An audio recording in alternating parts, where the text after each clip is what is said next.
listening to the Deep Purple Podcast, a fan podcast devoted to one of the greatest bands in rock history, Deep Purple.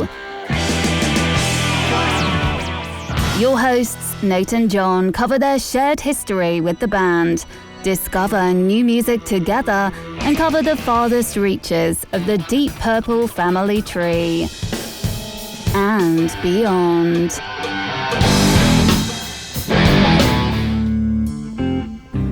Here's Nate and John now. Welcome to the Deep Purple Podcast, a fan podcast devoted to one of the greatest bands in rock history, Deep Purple. Today's episode is episode number 332, Made in Japan, Steven Wilson Remix. And coming to you from the suburbs of Chicago, where we're leaking and exploding everywhere. Ew. I'm your host, Nathan Beaudry. And coming to you from the suburbs of Providence. I don't know why I said it like that. And coming to you from the suburbs of Providence, I'm your co-host, John No Car Matola. Oh no, what happened to your car? Well, I mean, that's the story for later, but I didn't have it all summer. You didn't have your car all summer? Well, you wouldn't have known because when I came over to visit you at your parents', I rolled up in the rental that I was driving for a month. I didn't see you park. Yeah. No, that's well, luckily it's over, but I mean it's we're back. We're back from summer break. Not that anybody would know. No, for the listener it was seamless, and for us we had 7 weeks off. Yeah. Summer vacation, baby. Where we actually had time off of work. So it was like not 7 weeks, sadly, but we both had a couple weeks off of work here and there during that time. And one of them got to see Nate in person. Yep. Got to have dinner. Mm-hmm. Got to chat, got to hang out, got to see the Roback and the Gardo, got to stop by, which was always very nice to see those guys. Yep. So we are back, folks, and I can't remember if we talked about it in the last episode, but what was coming up was this Steven Wilson remix of Made in Japan. So like a lot of Deep Purple's all over the place now. They're all over the news. People, they're having this real moment right now. Kind of like Nate's all over the news, like CNN. Oh, that's right. I wasn't fucking asked. I was. This is CNN. I was on CNN. No. Congratulations to Nate. I would have fucked it up. It was very quick. This guy, Rick, he's an awesome guy. Kind of met him on Blue Sky. And he's a big, he listens to the show. Hi, Rick. Thank you for listening. Great guy. And he's like, I'm doing this story on Deep Purple and people are really liking it. Just kind of asked me some questions about the direction the band's going. And just like he said, this moment they're having right now, Made in Japan being re-released and remixed. Rapture of the Deep coming out soon, also remixed. Stranger Things. Child in Time being on Stranger Things. I can't remember if we talked about any of this on the show, but they're having this is the summer of Deep Purple. I don't know. I thought last summer was the summer of Deep Purple because it wasn't around this time that we were like seeing them like 2 shows in a row. Yep. Well, so it was our summer of Deep Purple, but now this is the summer of them being more visible to everybody else, I guess. So yeah. I liked them when they were cool. I discovered Deep Purple before they were on Stranger Things. I liked them 60 years before they were cool. So it's really, really great right now seeing all the stuff that the band is doing. Very, very exciting. A few things to get to before we get into actually listening to this remix. First time in 300 plus episodes that we've listened to Made in Japan. Have you listened to it yet? No. Okay. Yeah, I listened to it on Spotify. My 5.1 setup is kind of a mess right now. The whole basement, you might be able to see behind me, ripped out the ceiling, ripped out the fluorescent lights, tore out the whole bar we have over there, had the electrician in today. accidentally hit one of the water pipes, spraying water all over the basement, shut the water main off, put buckets down, vacuumed up the water, told John we probably wouldn't be able to record tonight. No lights behind me, so it's a little darker than normal. But yeah, so I'm just doing this basement remodel. And yeah, it's been a lot of work, lugging lots and lots and lots of lumber up the stairs to get it the hell out of here. Yeah, so what is, I guess I didn't ask before when you said everything is leaking and creaking or whatever you said at the beginning, but what was this whole water main electrician thing? Are you having the basement redone? Is that it? Yeah, I'm kind of doing a DIY project, but I get the, electricians and plumbers involved where I have to because I don't believe in messing around with that stuff. Yeah, like when you hit the fucking water main. Yeah, like when I accidentally hit a water pipe. Yeah, pipe, and I did a little makeshift fix for it, but my plumber is awesome, and he got out here real fast and patched it up, so we're good. No huge harm there. I wish I had a plumber. You said my plumber. I don't have a plumber. I have several because of this remodel we did. So I've got several on speed dial. This is my main guy, and he's like, I don't know if I'm about to get there until later. So I ran to Home Depot. I got something. I patched up myself, and then he's like, oh, I'll be there in 15 minutes. Ah, shit. So what are you doing? Like, I've got this horrible drop ceiling that looks like you're in a dentist office with those gigantic 2-foot by 4-foot fluorescent lights that go. They just sound like that when you turn them. Freaking horrible. I hate them. So I ripped those out. The ceiling above me, which you can see is. Oh, there we go. Yeah, ripped out that drop ceiling. I'm gonna rip out all the remaining. Whatever the hell channels there, put in some new lights, put in a little kitchenette over there, just kind of do it up nice so the basement's in better shape. So yeah, so I cut that. We had these huge thunderstorms come through, and then after all that, the water started pouring in one of the upstairs. And I just had a roofing guy out to look at it, and it looks like it's a remnant of the guys who did the siding when you 2 times ago when you visited the first time here. It looks like they screwed something up. So yeah, so water coming from all around, flooding all in the area. It's just been a crazy, very, very, very hot and very wet summer here. Lots of flooding. But I'm back, baby, ready to go. And that reminds me of reminding you how to support our show. If you want to support our show, a reminder that our show is 100% listener supported and ad free. So if you receive some value from listening to our show, consider giving us some value back. You can support our show on Patreon, PayPal, Cash App, Ko-fi, Super Thanks on YouTube, whatever you like. Many different ways to get your money into the show so that we can pay for plumbing bills. I mean, pay for all the problems that are going on with the electrical. I mean, pay for the actual show. So speaking of patrons, we have, what do we have first here? I think we have a patron upgrade. That's right. Karsten Lau upgrading to the 12 cold hard Danish kroner tier. Karsten says, nice. Keep up the good work. I love the show. Karsten, thank you so much. We love you. You've joined us on a few live streams, and we always enjoy the communication. Then we have patron upgrade. Adrian Hernandez upgrading to the $5.99, the nice price tier. Adrian Hernandez, who is the artist behind the Perfect Strangers pictures right behind me over my shoulder there, which you may have seen on. This is CNN. Just keep rubbing it in. You may have seen Adrian's handiwork on CNN.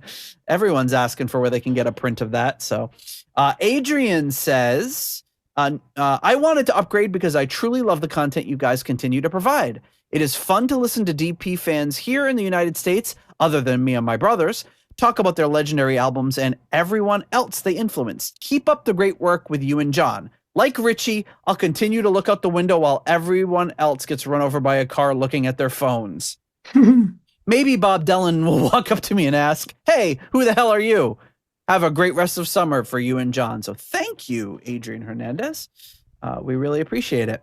But that's not it, folks, because we also have New patron. That's right, a new patron, Jesus Christ Superstar, joining us at the $3 Nobody's Perfect tier.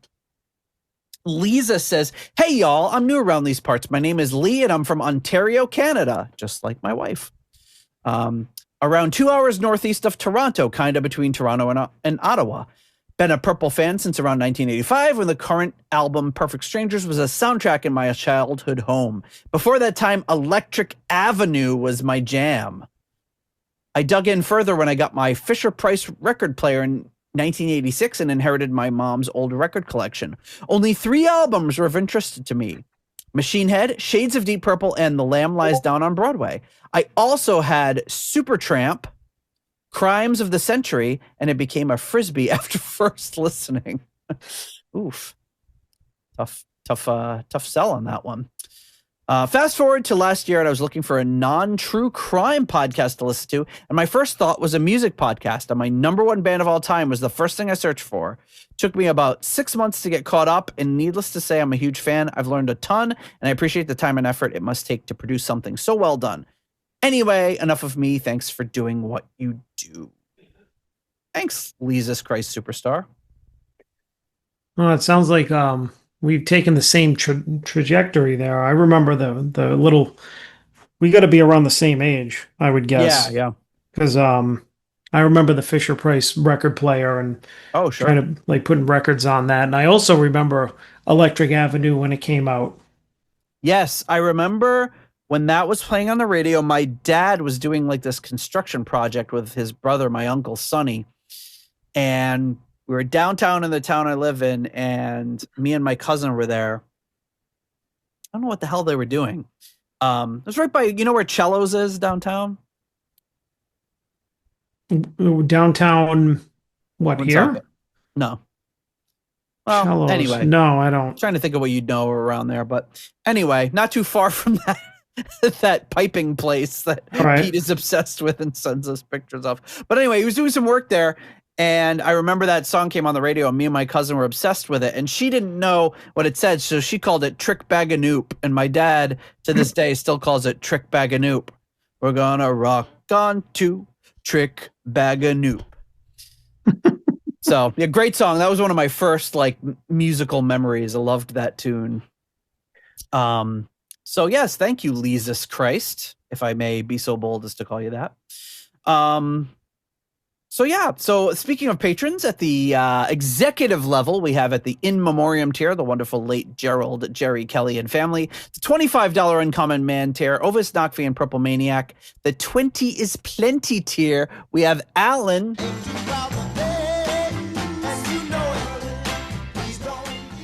At the $10 Good Doctor tier, we have Dr. Mike Catan.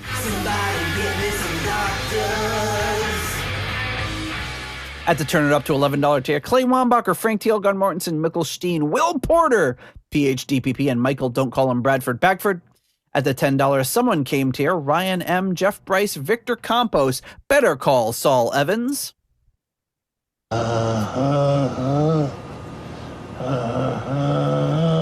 And Peter from Illinois. And at the Deep Thoughts by John Matola tier, Mr. Fielding Fowler. And now, Deep Thoughts by John Matola. Wait a minute. I lost it. I just realized I have like Mark Roback, the official archivist of the Deep Purple podcast, has been sending me every week clips of Deep Thoughts with John Matola. So I got to add those all under the queue.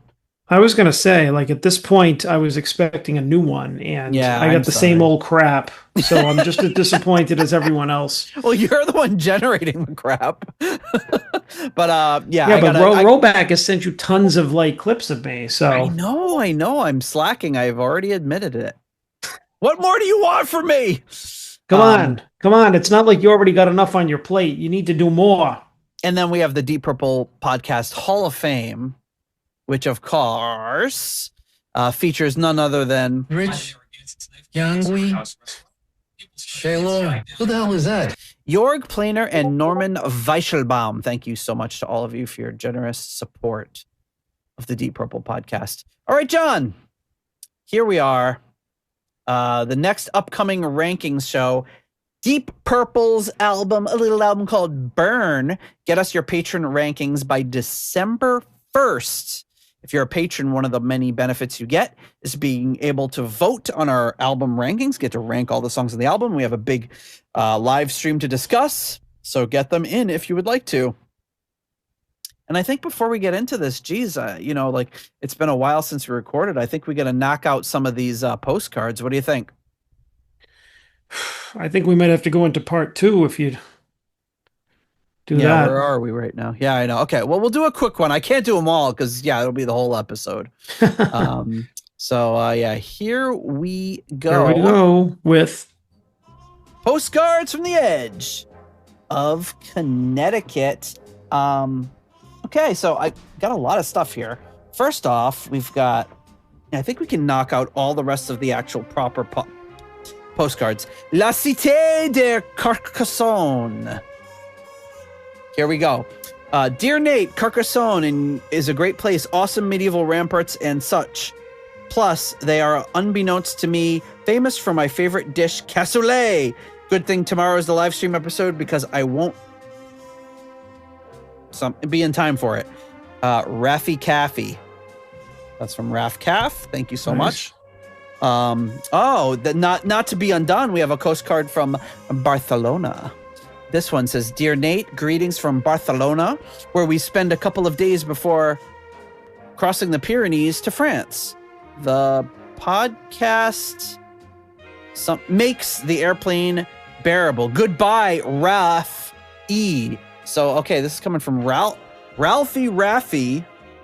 Suspicious handwriting, looks much like the Raf Caff postcard we got. Then we have, Paris. Shit. What did I do? I don't know. You're out of practice. What did I do? I completely ruined the Postcards from the Edge clip. Okay. Well, this started back up. The show's still recording, right? Okay. Yeah. It won't start back up. It's got some weird thing for it now. Oh, here we go. I could do it. Okay. Here we go. Okay, we're back. My elbow hit the keyboard. This one is a little crown, and it says, Hey, Nate, here's a royal crown for you. I spent a few dark nights toasting Mary Long in London. Cheers, the Roback. Look at that clown. Crown. Jesus. I know. We're falling apart. We're out of practice. Then this postcard here with a series of pictures of Peter Gardot, as well as from his goodie bag for his birthday party. We got the little Peter Gardot here.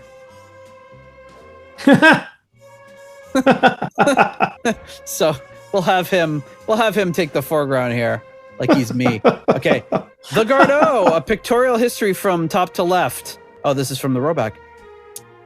The red. Oh, I should probably put it. The Red Rocker, Little Hosen, Mild Davis, JFK, Middle Hosen, Peter Haskell, Fearless Lederhosen, Intense Soft Focus, Indiana Holmes, Predator movie set, Peter Garcia, Twain's World, the Roback.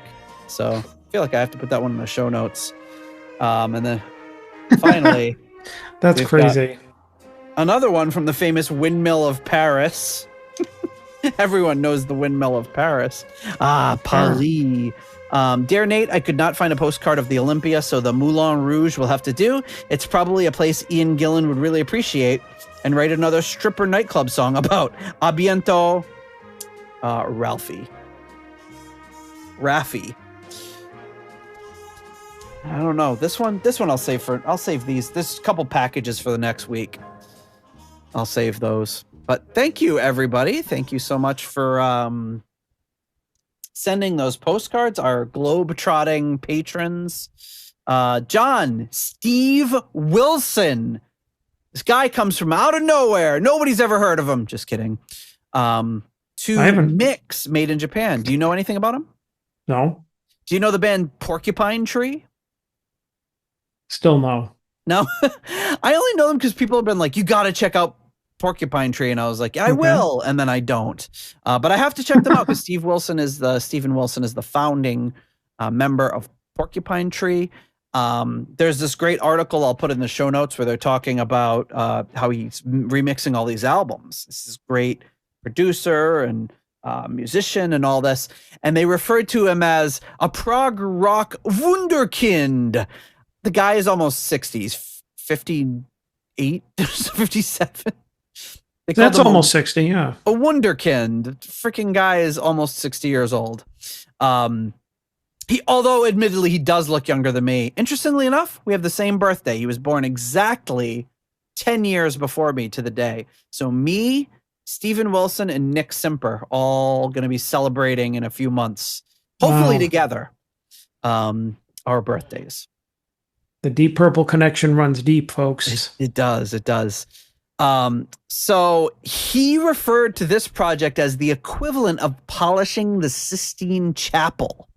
That's what I feel like I'm doing sometimes with these classic records. He's done a bunch of different records, remix from King Crimson, Roxy Music, Jethro Tull, Yes, XTC, Tears for Fears. So this guy's been doing it for a while, as well as, making all of his own music.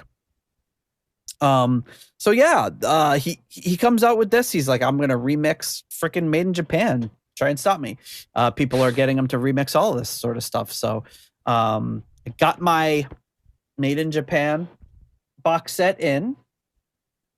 It's 5 CDs and a Blu-ray. It's got this great little booklet that comes along with it, which I guess I can kind of read from.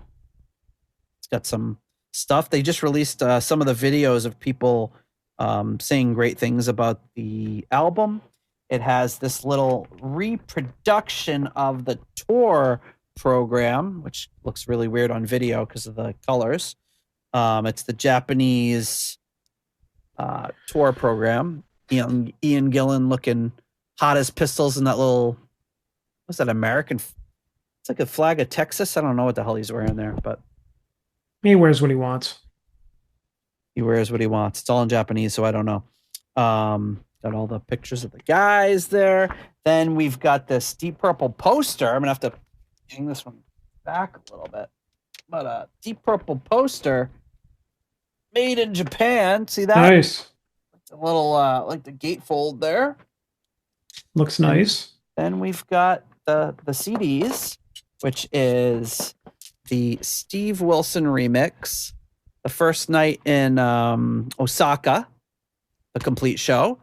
Second night in Osaka, the complete show.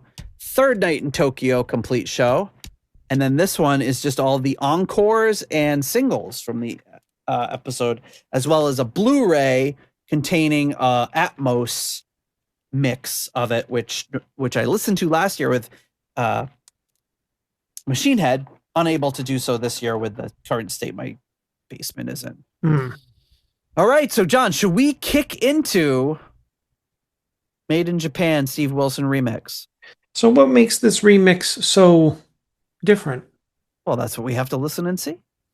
All right. Well, you're gonna tell me like what he did to it and everything while we're listening? Well, I don't think anybody actually knows exactly what he did, but there's no like liner notes like, just rather than polishing the Sistine Chapel, he's like, I wanted to bring up this or change this or highlight that. Like no notes on that. I'll tell you while we listen. All right. As I just curious. read this booklet. So here we go. The opening, Made in Japan. Let me know if you need more volume. Obviously, it's very low right now.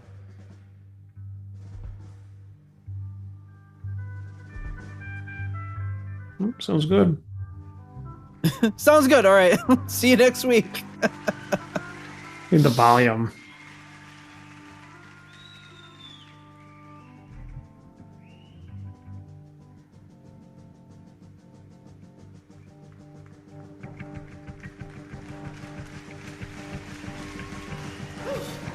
All right.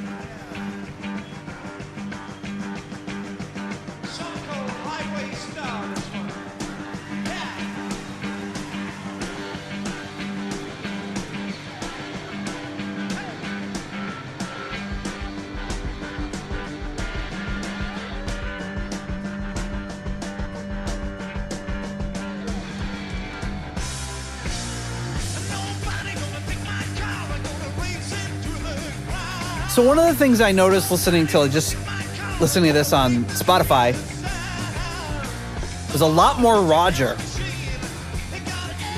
than I recall from Made in Japan. Oh, yeah. And even just listening to that Spotify mix, you can hear a lot of it.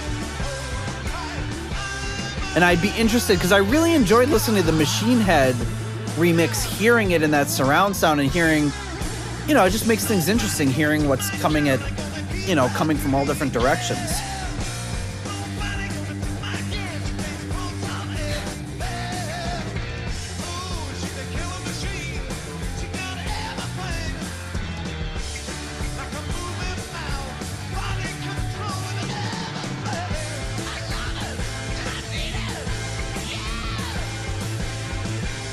And I gotta say, this isn't one that I've listened to a lot these days.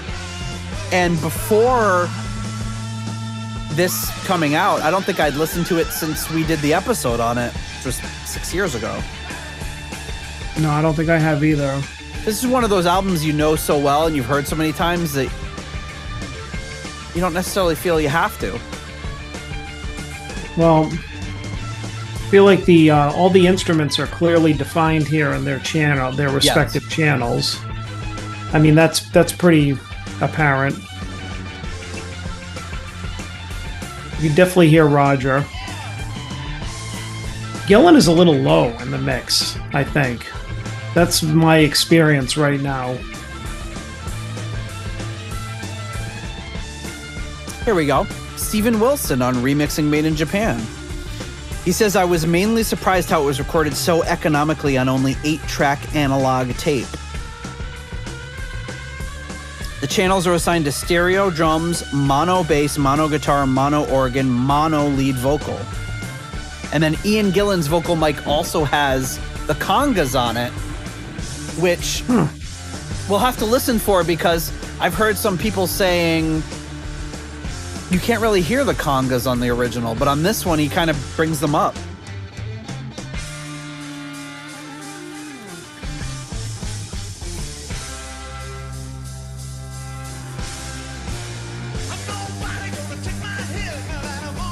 And he said the first 2 channels were 8-track tape used for the microphones placed inside the venue to capture the atmosphere of the hall itself, and more importantly, the crowd. He said he'd heard some rumors that over the years that there have been some repairs made to Made in Japan, but he says, I can't find any evidence of this. It's all completely as it happened on the night, as far as I can tell. Which we've suspected for a long time. A lot of this is taken from the Osaka show on the 16th, including this song and Child in Time.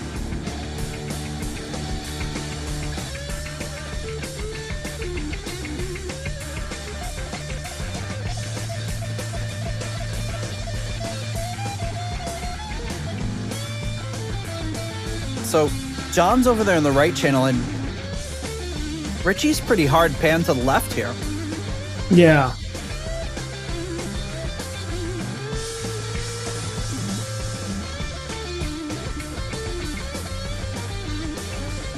But I'd recommend, if you're a fan, pick this up. Just this booklet alone is worth it. I mean, you're talking 5 CDs and a Blu-ray and this, and I think it was $60 or something. I mean, it's not a bad deal. Yeah, we were talking about that recently, that a lot of these box sets are pretty good value for what they give you. Somebody was on one of the socials the other day shitting on the latest Whitesnake one. I think it's Forevermore coming out.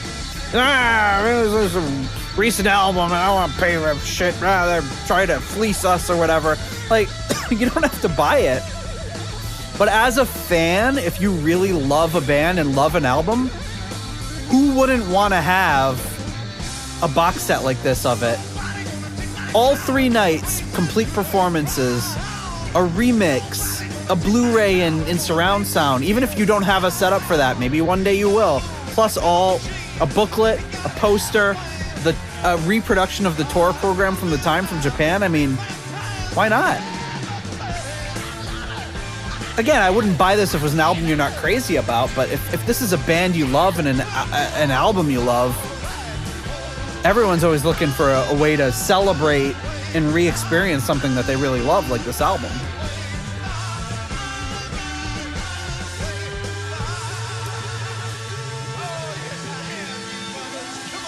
You say, yes, I am, you mothers. Yep. Oh, yeah.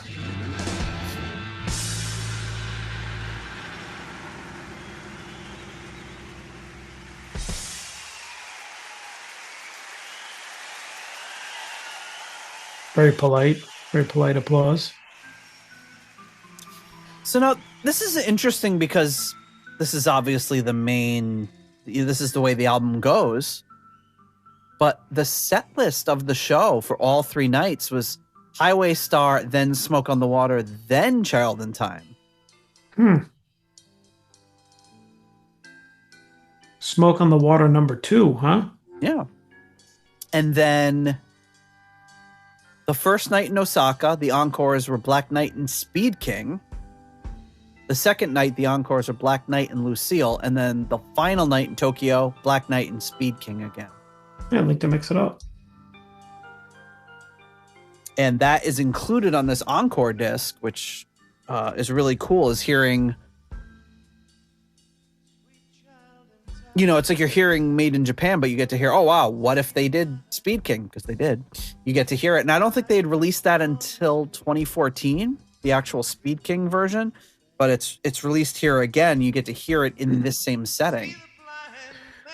Well, I mean, I got that when they released it a long time ago, the CD set that was a 3 CD set of like all the nights. Yes. Yep. You got that a while. When did that one come out? Like the late 90s? Yeah, something like that. Because I remember you got that and we were like, oh, wow. Like you can see all 3 nights. Yeah. And I remember at the time we thought Richie screwed up Smoke on the Water, but he was just effing with everybody. Yeah. But at the time, we're like, oh shit, he messed it up all 3 nights. And they had to use one of them. I remember that talking about that. Yeah. Like, oh my God, they had to use one. But of course he stops and then starts it up. They could have easily cut that out, but he just screwing with the crowd. Yeah, it was just mixing it up. But you hear here the dynamics. It's not just like, when you get to the heavy part here, just looking at the waveform, yeah, it's pretty compressed, but you get to hear still a lot of the dynamics that were happening that night.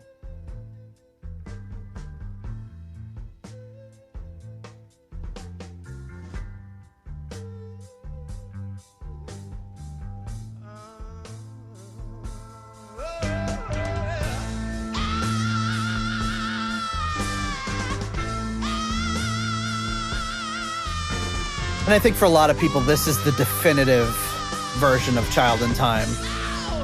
Mm-hmm. For me, I think it's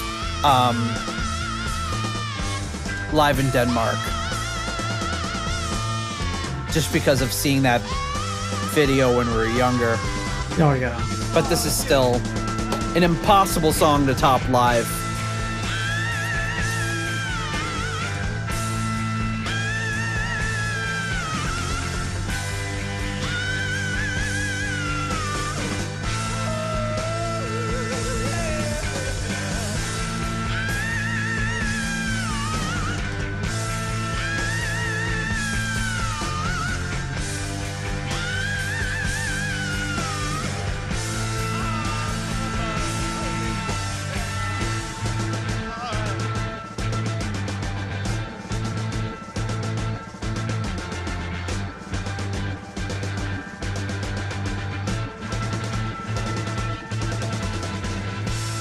So Stephen Wilson says, on some other live recordings I've mixed, the audience mics have been taken out completely when the band are playing, only faded up between songs, but here they're present all the way through to a greater or lesser degree. They are certainly mixed a lot higher in between tracks to emphasize the crowd reactions, and also during some of the solo sections, but generally they're always there. I think it's one of the reasons the album sounds so natural, because the room mics sound so good. They capture the atmosphere that was present in the room, so it doesn't sound like an artificially airless experience. It's got that feeling of being in the hall, like you're in the audience. hearing the crowd around you, hearing the sound echoing back at you from the back wall, the side walls, and the ceiling. And I think that's what makes Made in Japan such a magical sounding record, and perhaps why in many ways the album is the definitive Purple album and has a power and sense of abandon they never quite captured in the studio. I've aimed to match that in the new mix so the audience is always present and part of the experience.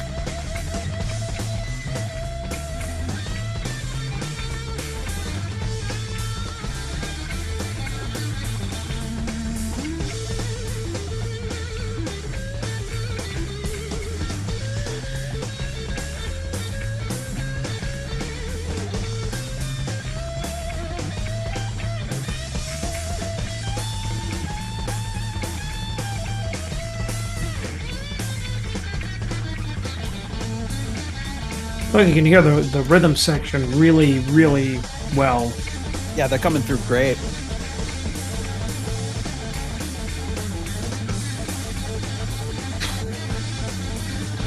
I see Pete. And I have one of his daughter too, because it was a joint graduation birthday party. Oh.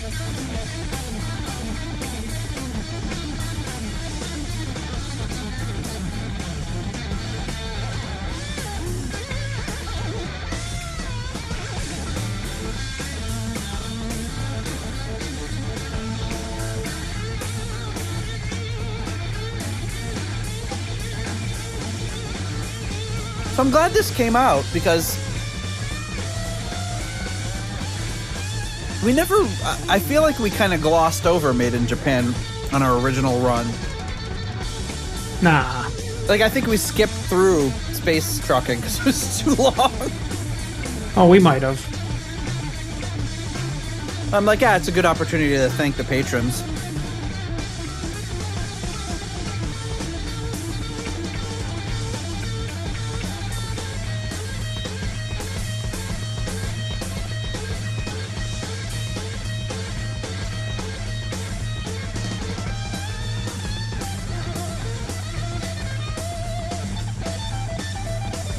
But it's great. You do hear imperfections here.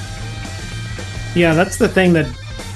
I mean, I know they were there before, but having Richie kind of really mixed up and so well defined, you can hear those imperfections like in the live playing, which... Yes. I think it's... You know, it takes... Probably taken my ears some time to get used to it. But... That's what I mean, but that's what I like about a good live album, is when they leave in that kind of stuff.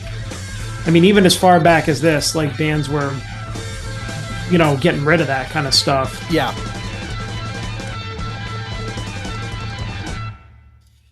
But you think about it, it's the only thing that they did, as far as I can tell, is they combined 3 nights into one show. Mm-hmm. The majority of it is coming from this performance we're listening to right now, Osaka, on August 16th. You've got 2 tracks from Tokyo on the 17th and 1 from Osaka on the 15th, which is the next song, Smoke on the Water. So,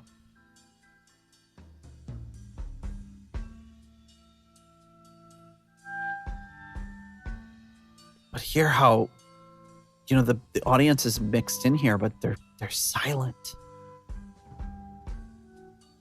And that's the cool thing, is you're in a giant hall, and everyone's being so quiet during this quiet part. Well, I mean, it's not like it's a rowdy American audience. No, from what I understand, they're all sitting down, you know, in chairs. Mm-hmm. Yeah, if this is an American audience, who knows what you get.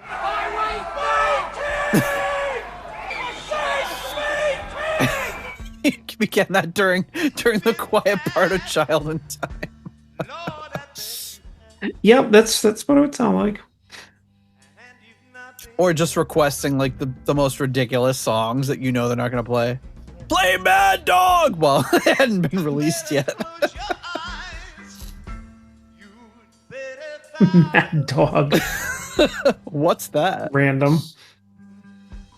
I just listened to the Mad Dog episode of Oh. Smoke on the Podcast today.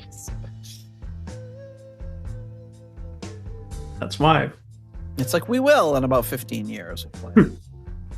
One time in Portland, Maine, and never again.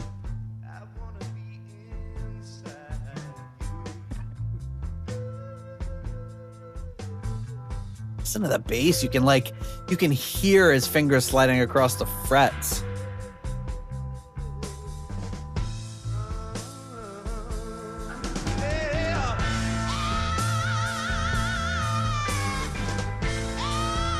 See, I have the unintentional mood lighting going on now because my lights are because I took my lights out. I like it. Yeah, it feels good.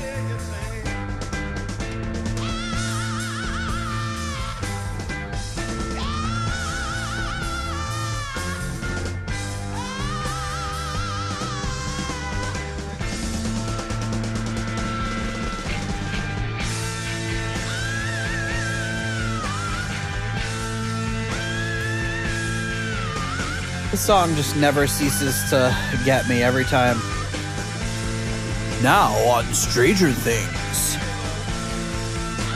Well, I don't know. Have you watched Stranger Things?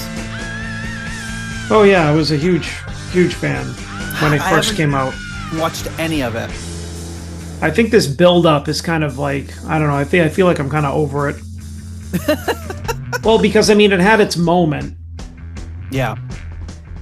and then they parlayed it into this big delayed thing, and now they're all like, you know, they're not even kids anymore. Well, right, because it's been a bit of a gap between the last season, right? Yeah. Which that's fine. I mean, you know, Cobra Kai did the same thing. You know, they kind of started off the little you know, legacy sequel that could, and then it just blew up into this huge thing. But you know, before they jumped the shark, they finished it off before they let it go on too long. Yeah. Smart.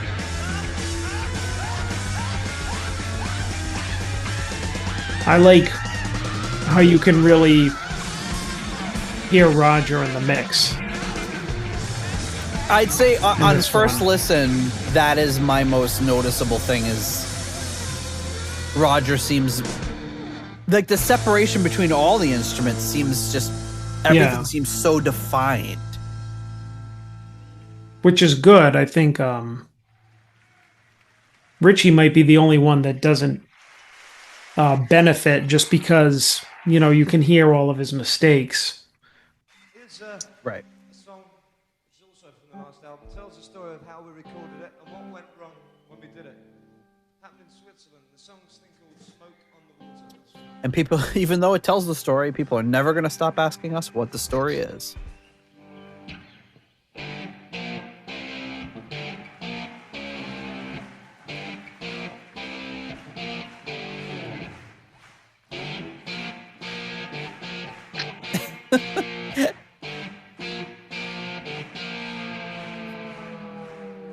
Everyone's still clapping. It's so sad. It's like every time I hear it, it's still jarring.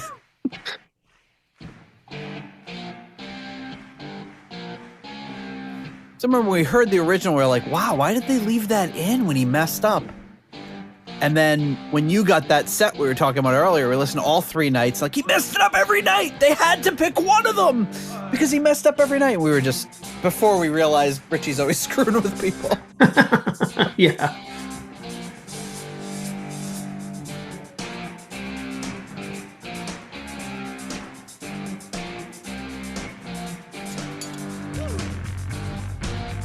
Oh, he's got like a fuzzy sound on his bass on this one. Doesn't it sound a little like distorted almost? Yeah, I always notice that about this. I don't think I This ever noticed version. that in the original.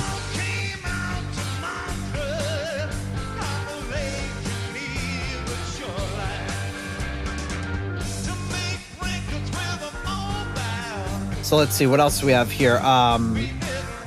In talking about making that like Atmos spatial mix,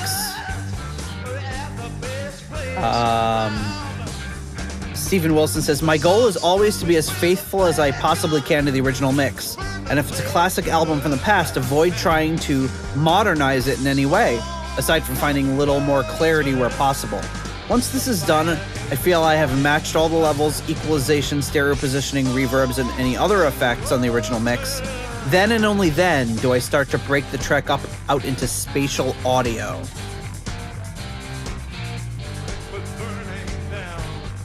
And our friend Amit was saying that he's got a Atmos 9.2 set up at his house. Wow. It's like, man, you gotta stop by and listen to this. Imagine that.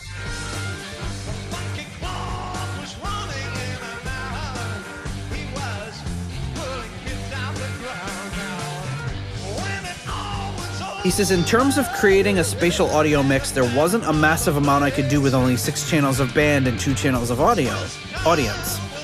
But I don't think it would have been appropriate to make this a very discrete and spread out mix anyway.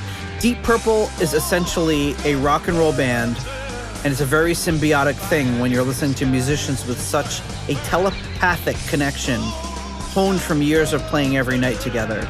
You don't want to pull that glue apart and make the instruments feel isolated from each other. So I kept the bass guitar and drums pretty much up front and moved the guitar and the organ to the side speakers, but not completely. You'll hear them also in the front, but the impression should be more from the sides, so in front of the rhythm section directionally speaking. Yeah, so I mean, you know, this guy definitely went into it with a plan, like knowing what he was doing. Right. A lot of people gave Dweezil a hard time because it didn't feel that way. But hey, again, I think it's a fun experience. The only albums that I've really listened to like that is the Machine Head remix with Dweezil and the Animals 2018 remix that came out in like 2023 because Roger Waters and David Gilmour had to fight for a long time. But listening to it in that, knowing the album as well as you do and listening to it and hearing things coming in different directions, it's a great experience. Makes me wish I was a stoner. Well, it definitely is. I mean, like I said with the Machine Head remix, that it's an interesting thing to listen to. I mean, you don't have to hate on it. You don't have to love it either. I mean, just take a listen to something different. You know, it's a new coat of paint on it. You know, right? And I think that's a lot of people say, it's not as good as this remix or that remix or blah blah blah or the original. But it's not. It isn't that. Like, you have the opportunity to listen to that. It's being presented in a new way, in a different way. Enjoy it that way that it's being presented. As something new, a new way to experience something that you already know really well and love. That's much of what it makes me think of is what I told you about that Wizard of Oz experience at the Sphere in Vegas. The Blizzard of Oz? No, the Wizard of Oz. Yes, Wizard of Oz. Yes, the movie, right? So there's like two ways of looking at that, because he took the original and just kind of like remixed it. Like, we didn't add anything to it. He just kind of like spatially moved it around so you can get a different experience. I think that's a very creative thing to do.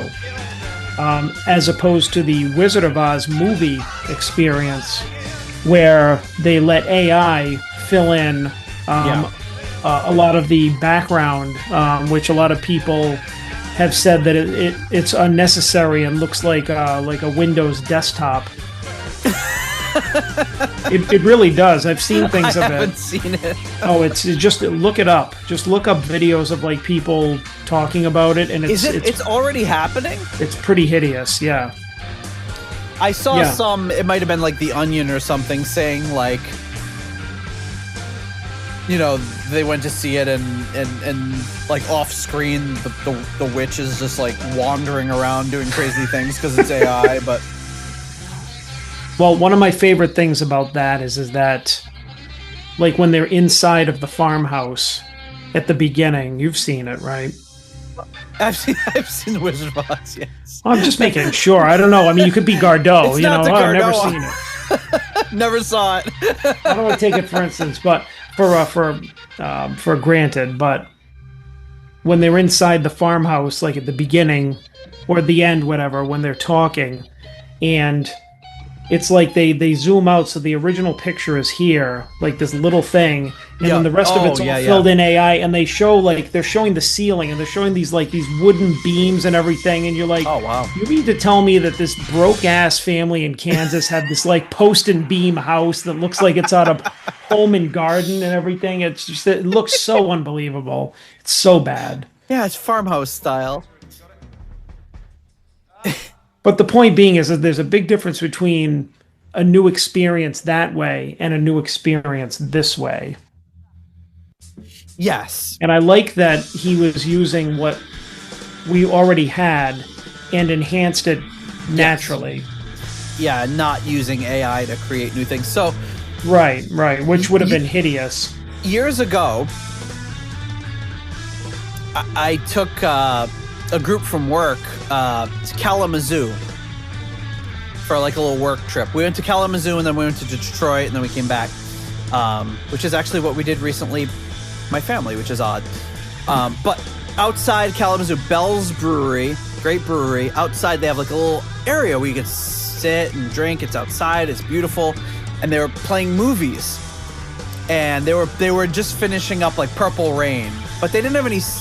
They didn't have like the no, I guess they were playing Purple Rain. So we watched the end of it. It ended, and then all of a sudden the Wizard of Oz started up, and I said, "Wait a second, are they going to do it?"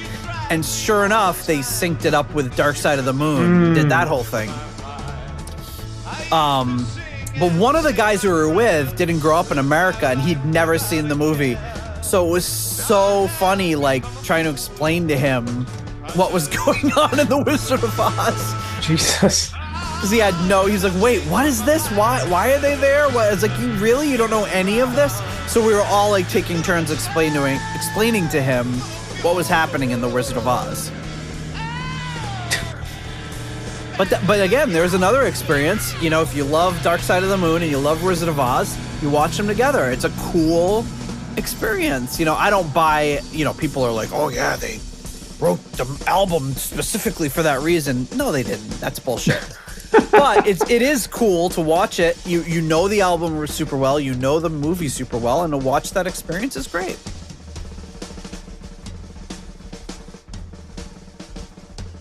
So here goes. This is, again, I love the Mule live. We get Nate's favorite song. Not my favorite studio song, but I do enjoy a live rendition.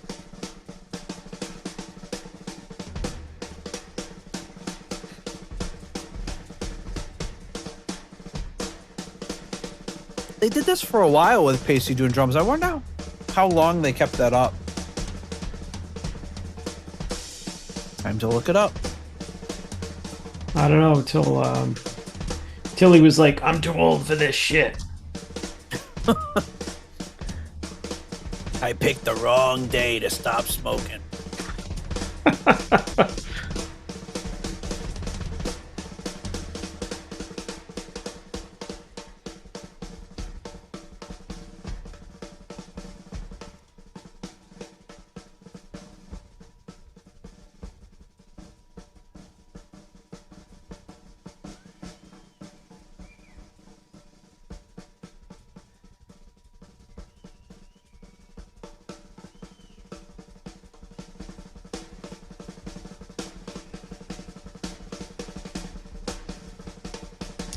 Gotta find the mule here. Let's see.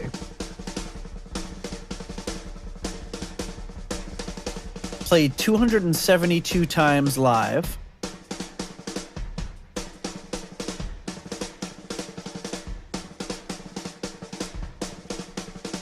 So 72 was the big one. 73, they played it 18 times.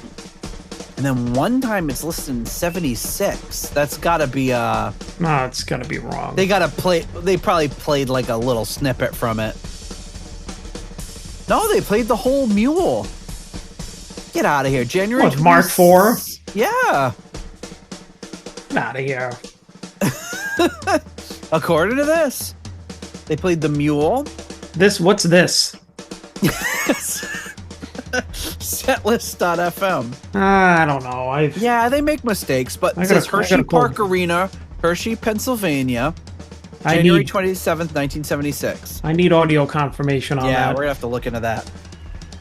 Prior to that, it was 1973. They played it a few times and then didn't play it again until, once in 1993?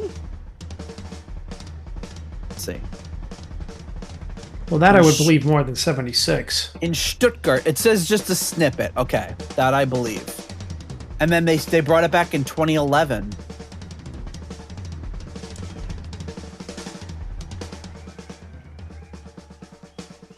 Yeah, with drum solo in 2011. Played it in 2011 through 2016. But a pretty big gap from 76 to be confirmed through 2011.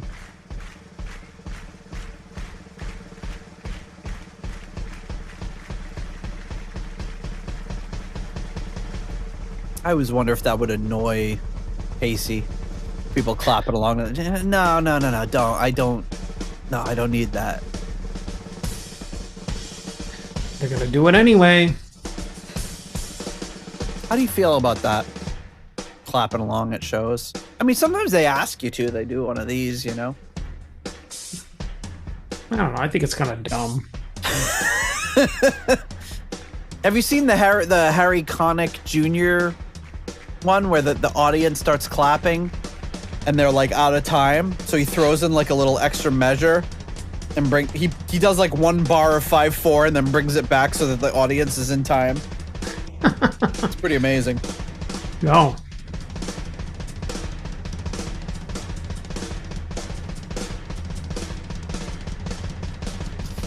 We just went to go see, I told you, right? We went to go see Chicago when we were in New York. No. We saw Chicago when we were in New York. Saratoga Springs. Oh, interesting. They were freaking awesome. Yeah. I'm not like the biggest Chicago fan, but they were great. They're still around, Sounded great. They got this singer. Guy is freaking dynamite. Guy's 69 years old, belting it out. Is it all original members? No. Yeah, There's three original members though. Yeah, close enough. Yeah. How many people were in Chicago? Like 27? 27 in Roman numerals. No, it was the trumpet player, the trombone player, and the keyboard player / singer were all original members. And they told stories, and it was great. It put on an incredible show.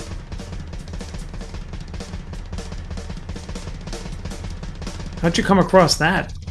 It was when we were seeing Jen's friend. She got us a hotel room. She took us to see the horse races, and she's like, "We're going to see Chicago." I was like, "Yeah, hey man, when I'm not going to get that many more times to go see chances to see Chicago, so I went to go see it. We played all the hits. You recognize every song they played. It was no surprises."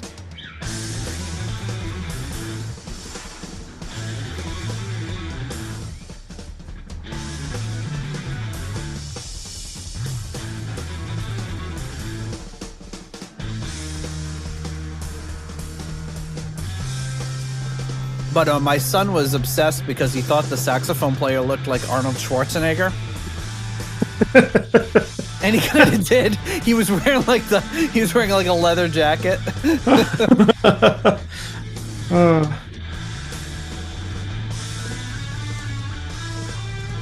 I'm going to play the saxophone now. I'll be Bach. I'll play some Bach on the saxophone. The perfect instrument for Bach. I don't know.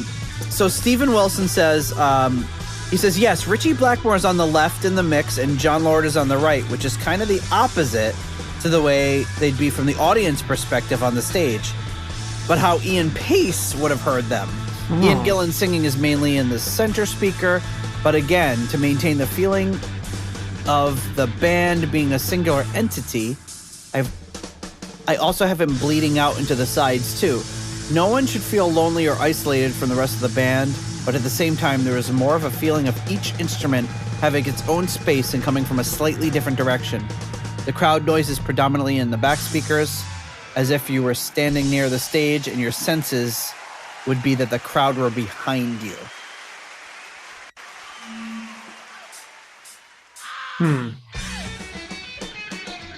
Here we go. Osaka on August 16th. The Mule was from Tokyo on the 17th. Well, I feel like if he wanted to, wouldn't it have made more sense if he wanted to replicate the concert experience, that if the crowd noise feels like it's coming from behind you, that he would have wanted John in the left speaker and Richie in the right, so instead of hearing it how Pacey would hear it, you'd hear it how the crowd would hear it? But I think he was trying to keep it more to the original mix. I mean, I get it. I mean, separation. I think it's cool. I mean, But you're right. It's cool either way, though. Like, I mean, because then you kind of like, you get this feeling of, I mean, the way that I'm hearing it is like, I hear it like, I feel like I'm on stage. And when the crowd comes Right. on, that they're in front of me. Yeah. So, I mean, it doesn't bother me that much. I mean, the description of it, I'm kind of like, well, but I mean, orally. He points to the ears. Not orally. Now I could tell what makes it feel, so distinct. This is like you kind of feel like you're on stage, like you're watching from backstage, maybe. Yeah. So that's kind of cool. That's a cool way of like kind of looking at it or experiencing it. It's like you're in the band. Yeah. You know?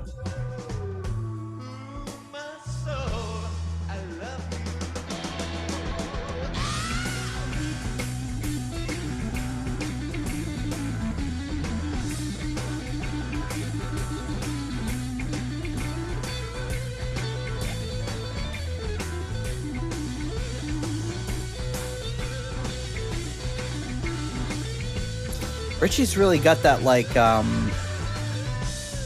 that top switch, like he's going all like, I think it's like all neck pickup or all bridge pickup. I think it's like all neck pickup. Yeah, no, that. Now he's kind of laid off it a little, but he was coming in really, really bassy. Yeah, it really had that kind of like Clapton and Cream type of sound. Yeah. Yep.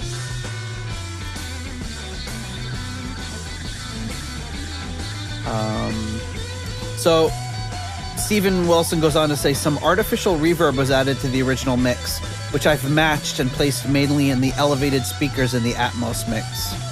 With so few channels to work with, there was a danger that there simply wasn't enough on tape to make a full spatial mix.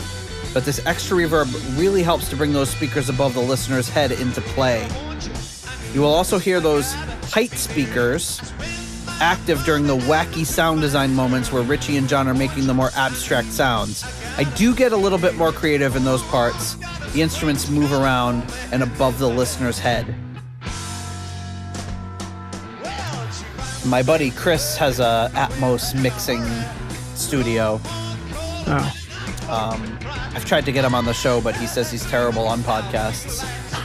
I tried to get him last year for the Machine Head Atmos mix, but he's got this, he built it with the beams and everything, and the speakers are above you. It's crazy. Yeah, you told me about that before. I've only seen it on FaceTime. Oh, it sounds like a pretty wild concept. Yeah.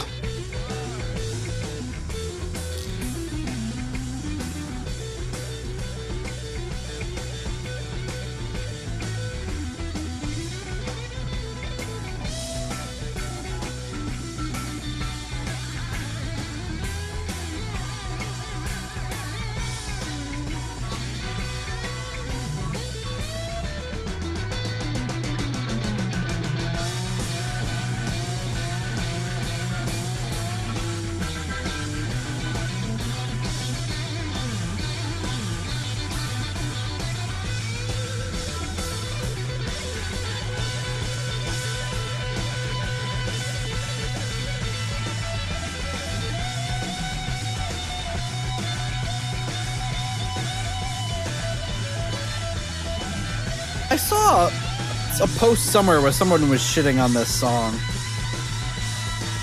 Then they're fucking morons. This song is great. I know. I love Strange Kind of Woman.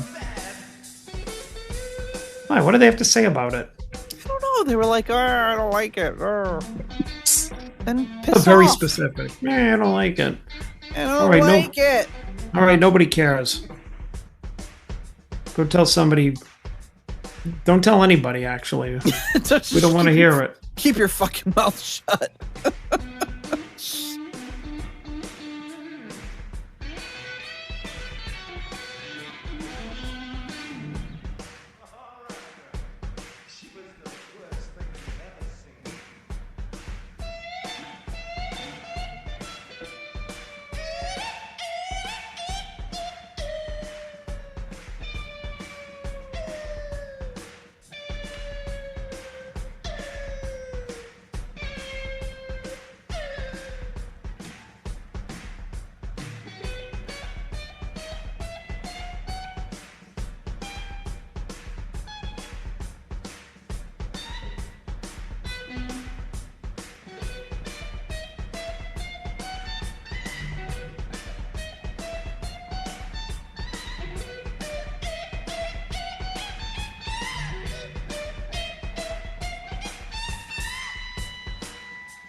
This remains one of the coolest live things, you know? That's why we're not talking. We're just listening to it.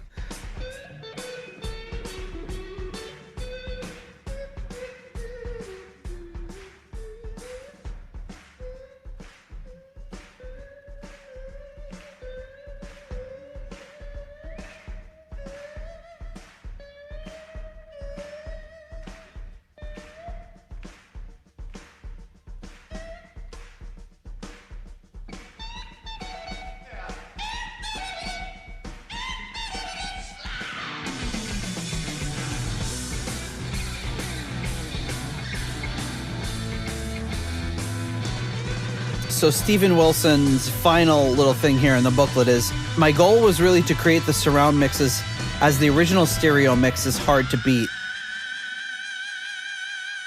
I'll let Ian talk for a minute.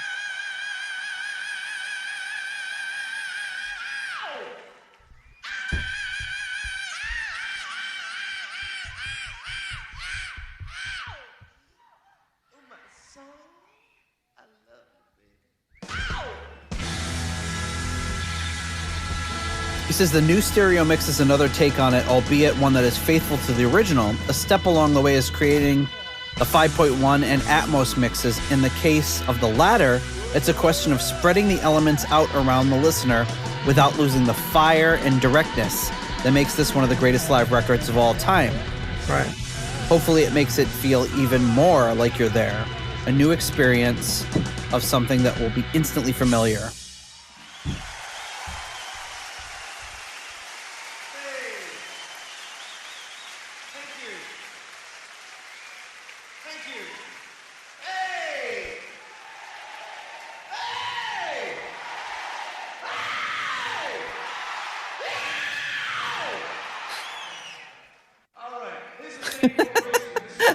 Wow, wow, wow. All right. All right, enough of that. Oh, well, he could do it.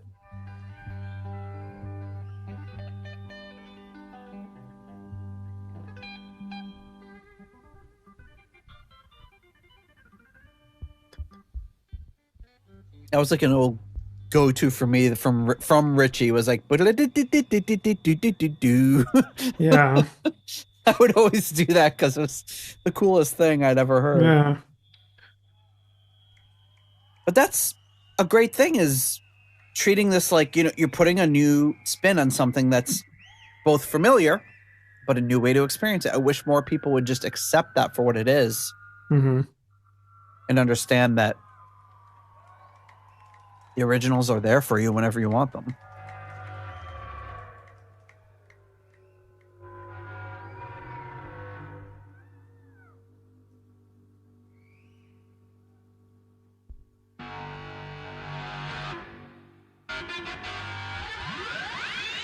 Ooh.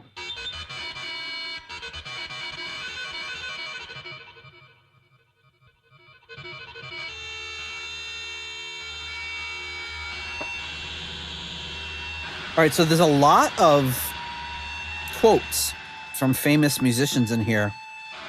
Should we play a game where I read the quote and you guess who it's from? All right. All right. Deep Purple, Made in Japan, is one of the most epic rock and roll live albums ever released. I was turned on to it at a party at my stoner friend Philip Davidson's house. Wow, I really put him on blast there. Loaded on Quaaludes and Jack Daniels when I was 15. When I woke up the next day, still in my head, aside from a massive headache, were Ritchie Blackmore's screaming guitar and Ian Gillan's wailing voice lodged firmly in place. One hell of a great British band were Deep Purple, and Made in Japan was them at the pinnacle of their indulgent glory. Major musician here. Nikki Sixx. No. Nate, let's see. Guitar player. I'll narrow it down as a guitar player.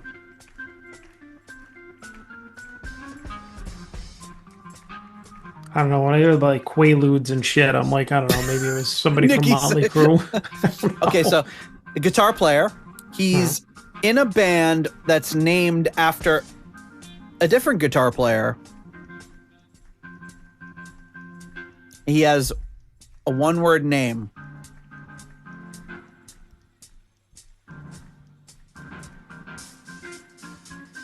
A one-word name. His eyes are rarely ever seen. Much like Ritchie, he's famous for wearing a silly hat.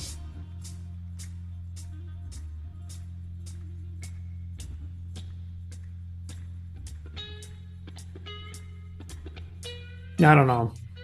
Slash. All right, I should have known that. Yeah, well, here's a quick one. I never saw Silly hat. Purple or Zeppelin, so all I have to go on was their respective live things, and on that score, Purple kicked their pants. One of the great, if not the greatest live album ever recorded. Hard to guess from that quote. This is a dumb game. I'm not going to get this. What if he said, one of the greatest, if not the greatest live albums ever recorded, motherfuckers? Bruce Dickinson. Yes. Well, I mean that gave me a little help. Yeah. Maybe I'll give you a little help. Yeah, please. Yeah, it's impossible to guess. Like Slash with a bottle of Jack Daniels and Quaaludes at 15. It's like, Jesus Christ, man. I probably should have known from that. Now, like looking back. Well, Nikki Sixx was a good guess based on that information. Well, he's like, well, when I woke up with the 6 needles in my arm, I was listening to Richie's guitar was I was in my dead head. for 90 minutes or whatever. How about this one? Every single live version, every single recording is different. So to hear the 3 nights in Japan in August 1972, Strange Kind of Woman, Child in Time. You getting it yet? Lars. Yes. I didn't even finish the quote. Just from my. Oh yeah. A lot of just hoopla. Just this stuff. I don't know how to do it. Just it looks like if somebody didn't know what you were doing, they're like, "What is Nate trying to be sexy or something?" Like he's. If that's me trying to be sexy, I best not be trying. Okay, so from being a drummer, Ian Pace, he was my hero, my idol, my first real influence, and I listened to that record over and over. And I bet he listened to it in California.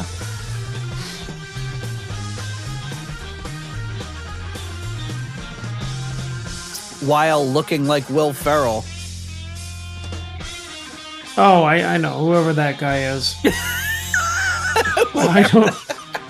I know who you're talking about, but Chad Smith. That's it, Chad Smith. Yeah. Oh man. Because of all this construction here, I'm gonna need to put my. I have to put my ventilation mask on here. This is what I've been wearing.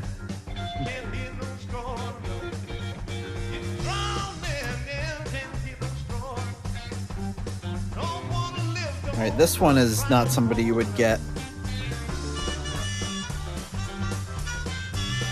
Okay, here's one.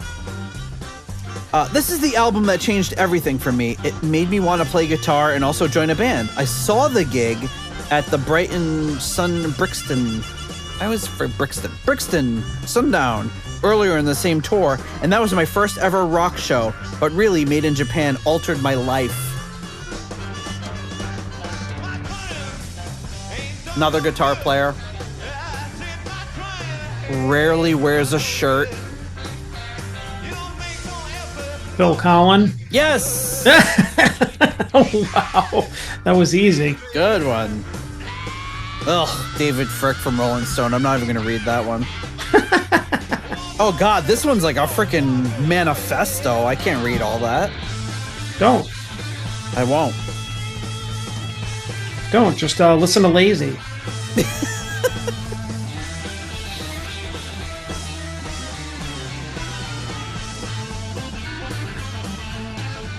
See, now that we've been sitting with the album for a little while, it's starting to my ears are starting to acclimate to it. Yeah, it sounds great. I mean... Oh, yeah, it did. It's just, hearing Highway Star come on, those, first notes and everything, and just hearing everything in a different space and a different way, it just kind of, even though you're ready for a remix, it just kind of takes you off guard. You have to kind of get used to it a little bit. I don't know if this is just my ignorance or not, but to me, it sounds really like you're there, really you're in the space.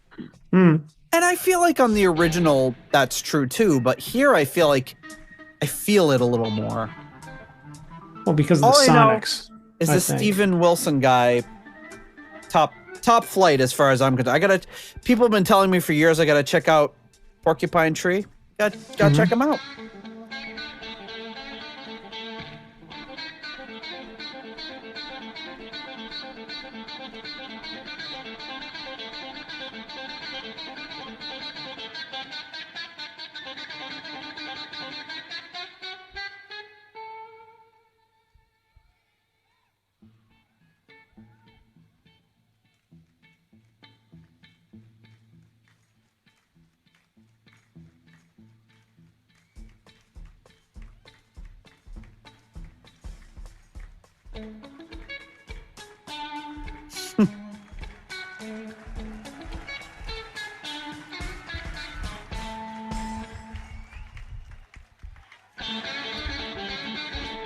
One of Richie's favorite little...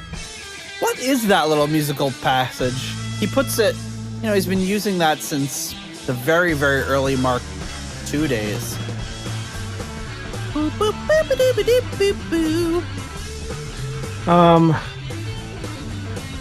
Oh God, it's like... I feel like we should know it. It is. It's some song that's like... And it's in like a lot of old movies too. I think it's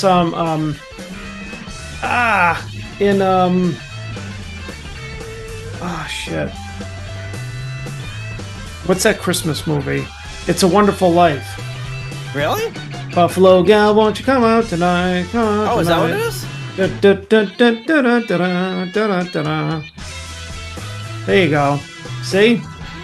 There you go.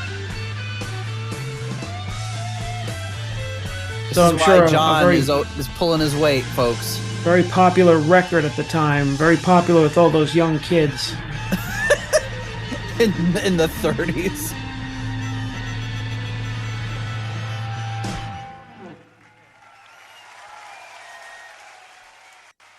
It says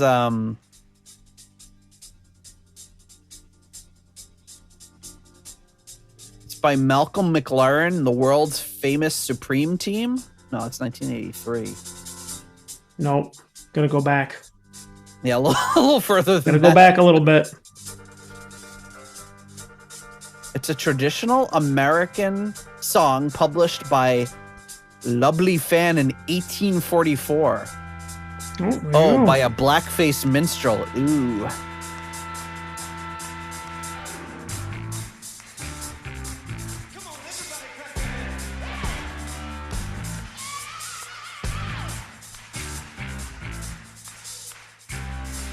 The Western Writers of America chose it as one of the top 100 Western songs of all time.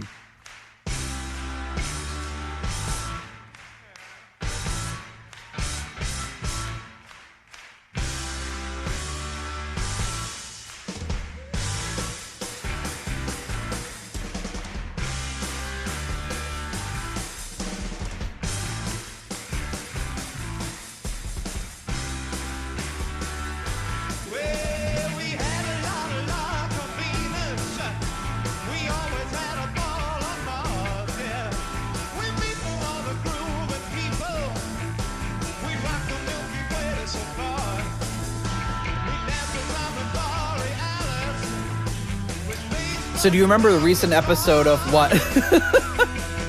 What are you laughing about?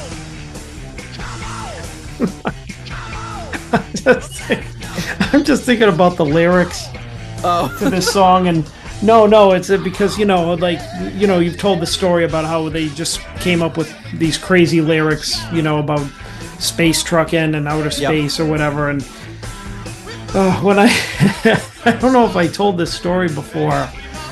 The other time we were listening to this song, when we were like, me and E-Rock were in the band with Neil, and we did a song that like the lyrics for me were kind of inspired by this. We were just like, called Interplanetary, yeah. and we did space lyrics, and of course we threw in a play on words about like we're gonna fly around Uranus. But we said it as the planet, but we meant it as the other. Well, of course. Because we were stupid and we were like teenagers. But I don't know. I just thought of it. It just made me laugh. Yeah, they don't really mention Uranus, do they, in this? No, but it would have been hilarious. Instead of the Borealis, he said Uranus. What It'll be was like They they must have known. They must have been like, we have to avoid that planet altogether, or we're gonna be a joke band.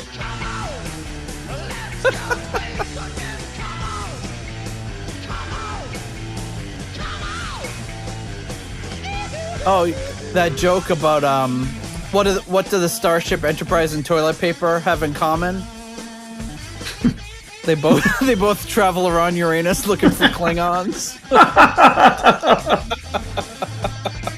Oh my god. Should have worked that into this. Yeah, I mean, yeah, Star Trek was already a thing by the time this came out. Yeah, exactly. It had come and gone.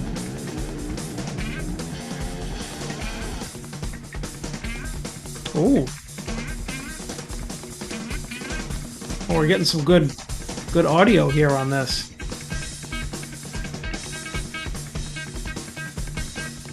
Nice. Roger just grooving like the Groove Master.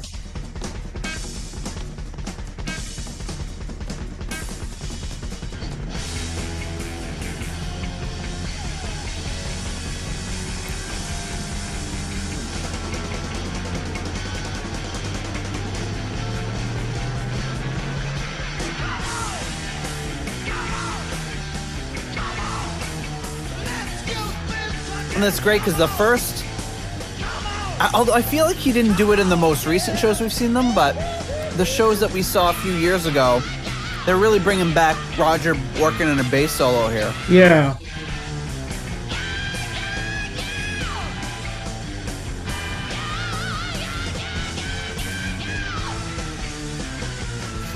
So, Peter Gardot gave AKA me a little the goodie Gardot. bag when he came to see us in Rhode Island, and I already showed you a couple things that were in that. But also in there was this sleek AM/FM pocket radio, that unopened. And I like that it. just made me... I like the brand name. It's Kobe. It looks, it's like the same font as Sony, but it's Kobe. It's Kobe. It's a Kobe radio, and you just reminded me that I forgot my Sanka. Oh no, I didn't forget mine. My Sanka is right here, still sealed.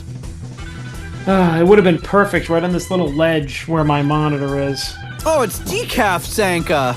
Ooh. Ah, Pete did me dirty. It's just when you're just looking for that delicious Sanka taste, but you don't want any of the caffeine.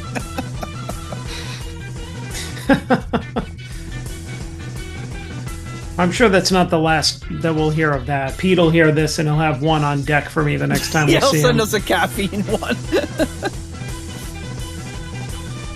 Add 1 teaspoon of coffee to 6 fluid ounces of hot water.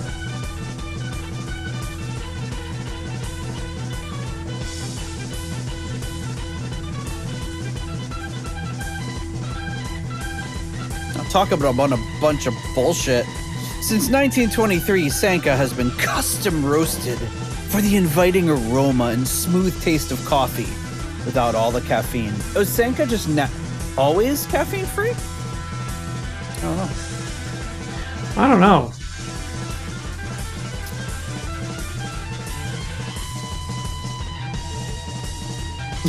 I googled Sanka and the first thing that come up was, does Sanka coffee still exist? I can confirm it does. What most people would be thinking. Or the Sebastian Maniscalco bit on that one. Oh, Sanka. Like, he goes, the kids now, they're like, oh, what's that, an iPhone app? You gotta have the Sanka. All right, so this is a great time to thank to thank our next round of patrons.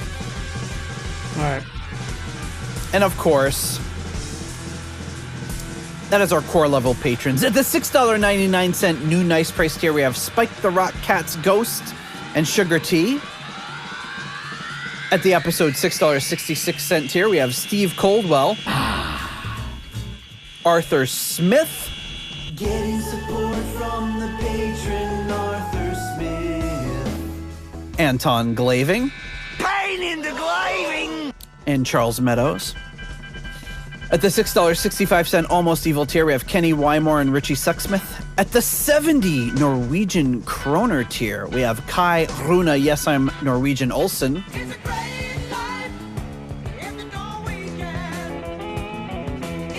At the $5.99 Nice Price tier, Robert Smith, Adrian Hernandez. At the 60 Kroner Scandinavian Nights tier, we have DJ Newt Morton Johansson.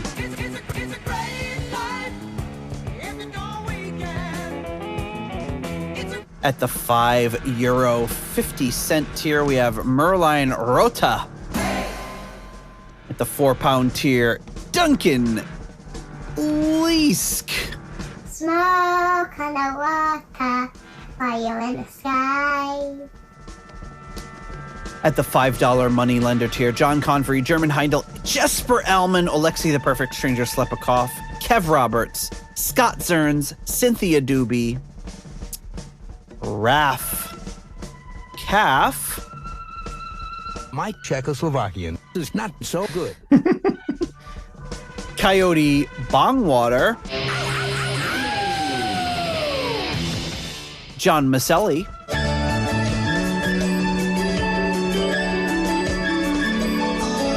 I love those little rats on a motorcycle. Boom, boom, boom, boom, boom.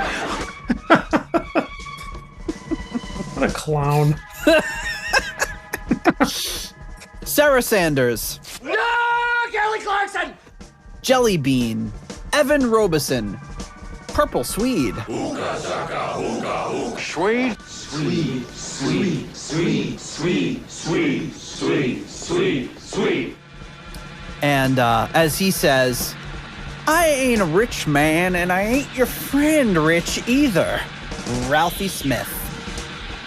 Thank you so much to all of you for your support of the podcast. And now, back to a space truck and instrumental already in progress. As the spaceships land. Like John Lord is, I think we kind of took for granted that he was already doing the insane supercomputer solos back in the 70s. Yeah, because you figure this only would have been a year before, kind of less than a year before the end of Mark II. And then he started to really get into that. We hear A200, and he started to really get deep into the synths as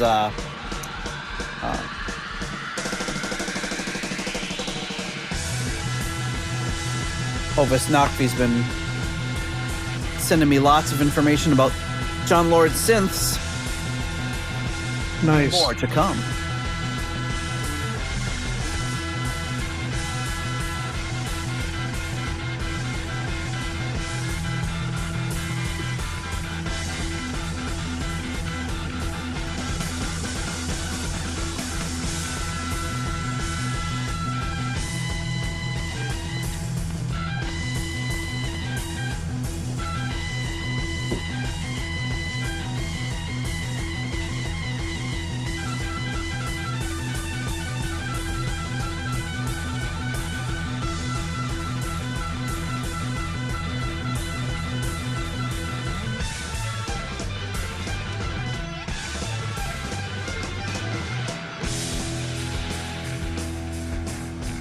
All the other musicians to guess here are a little more obscure.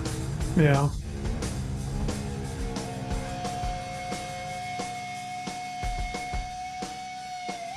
Here's a quick one. Deep Purple have recorded so many great albums, but Made in Japan might just be their ultimate one. Great record.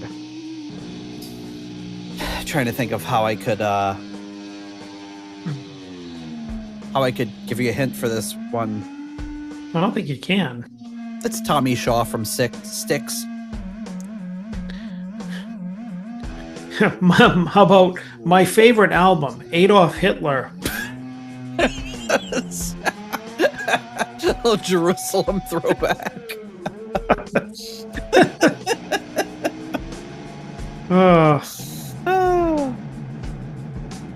That would be funny if they had shit in there like that.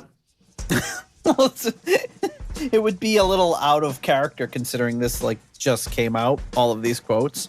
No, I just think one in there would be like stick one in there. Hilarious.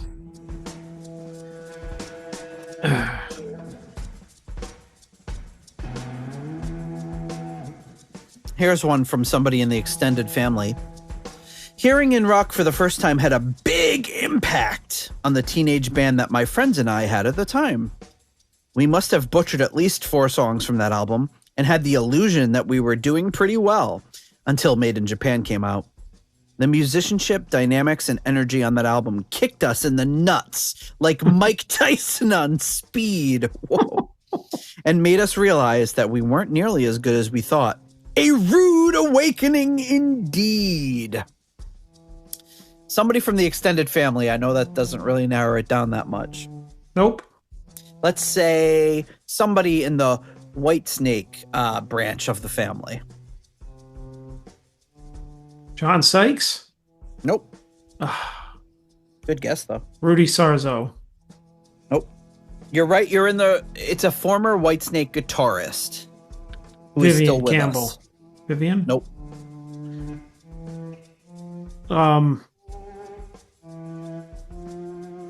What's his name? Doug Aldrich? Nope. Hey. You've I'm only gonna- got about 70 more White Snake guitars. Would you just to tell go. me? Burn- Adrian Vandenberg. Oh, Jesus. That was like the other 80s one. I missed it. No.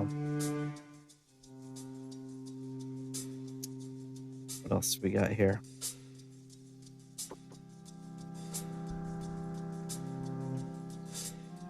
Some of these are like really long.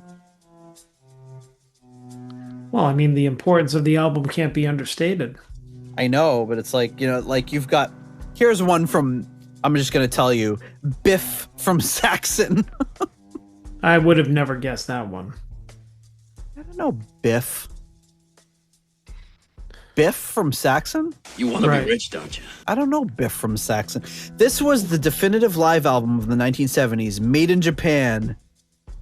Even sounds exotic.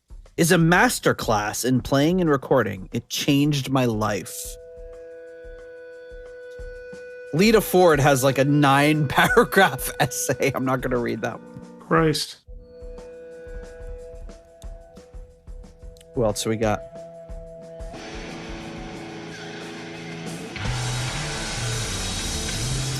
Dave Menketti from Y&T has a very, very long one. Yeah, we don't need to hear those. No, that's too long.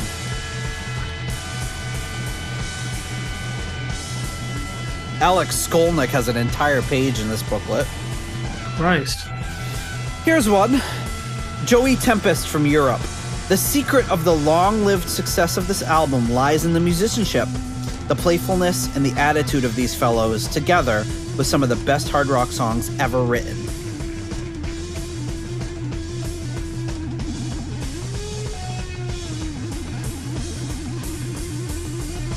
Okay, here's a guy I'd never heard of. Martin Brundle. I'm like, who the hell is that? He's a former F1 driver and TV sports presenter. He says, I love Okay. Made in Japan. All the tracks are great and they get even better over time. I especially enjoy them when I'm driving. So I'm sure he's like a big name in the UK, but All right. I mean, yeah. Now you just have all sorts of people in here. Made in Japan is a great album. Anderson Cooper. Anderson Cooper. Like, I don't know. I'm just trying to think of the most random. What does Bryant Gumbel have to say about? Well, now you're talking about like non-musicians. You're just like a Formula One yeah. driver, racer. What does the Prime Minister of Ireland have to say about? What Made is in the Japan. former Prime Minister of Ireland?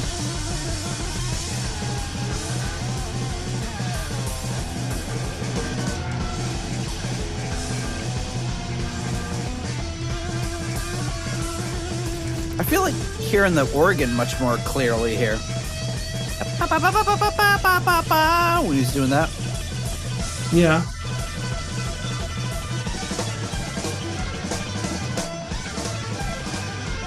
Jesus. Just hearing like Richie and John do that at the same time, just the. Yeah. It's just like Jesus. He's like his fingers are like bumblebees. Yeah, it's crazy. Like Flight of the Bumblebee on the tuba and blew his liver out through the horn. First time I heard that, it was so funny. A bumblebee on the tuba. Ridiculous.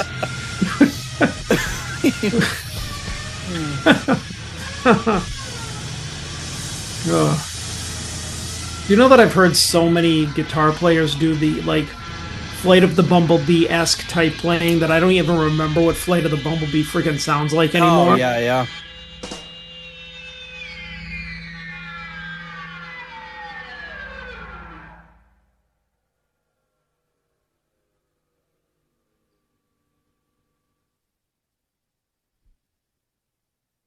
I don't think they know if they should clap. I love it. They're like, is it over? Can we clap? Oh, yay.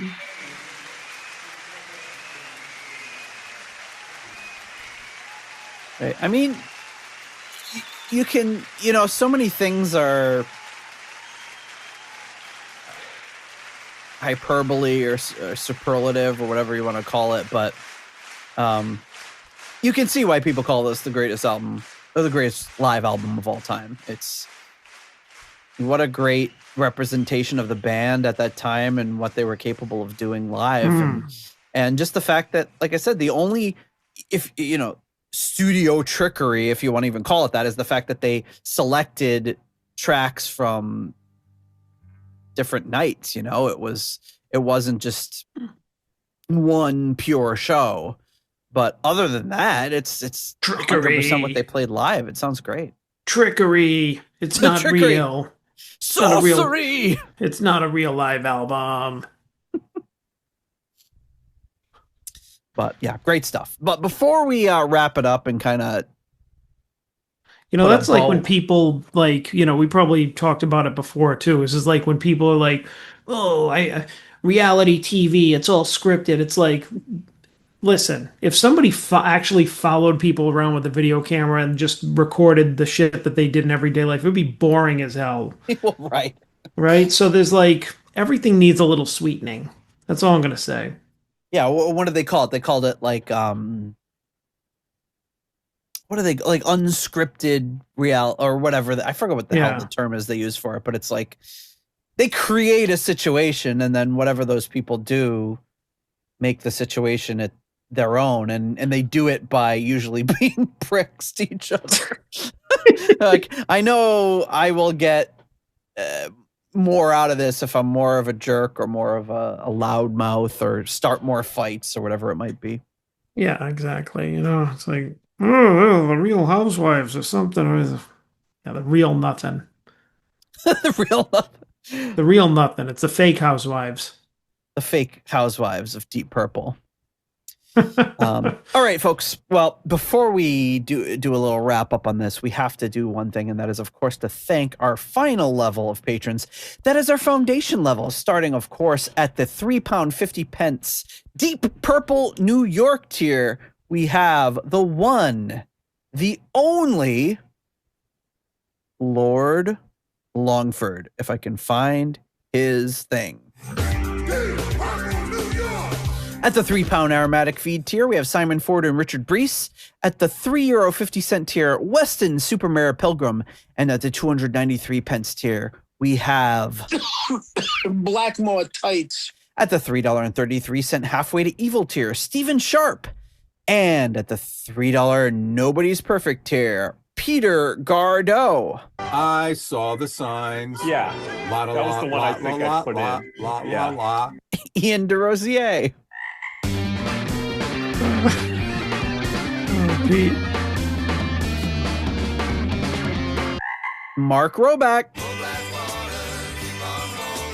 Stuart McCord. Ivan Fieldboo.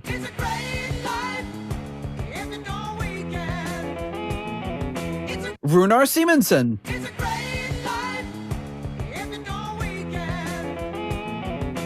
Ruinous Inadequacies, Corey Morissette. Then we have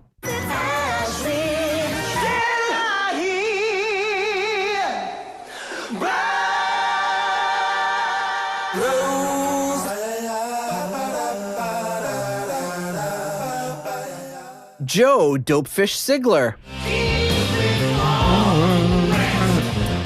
Adam Cork, Tim Wood, Steve Down to Earth Kohler, Michael, Matt R, and then new patron Lizus Christ Superstar. At the 10 cold hard Danish kroner tier, we have Carson Lau. Cold hard Danish kroner. And that is a patron upgrade.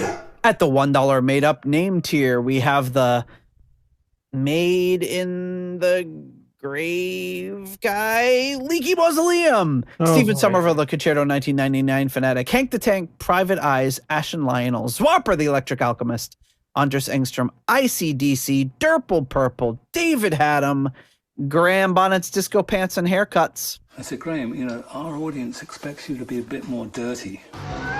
Disco Pants and Haircuts, yeah. I'm just going to put my guitar across his head. Eddie Lyon. Homosexual. And Sick Tone. Fire Where is she? Where is she? She's just about to close up the library.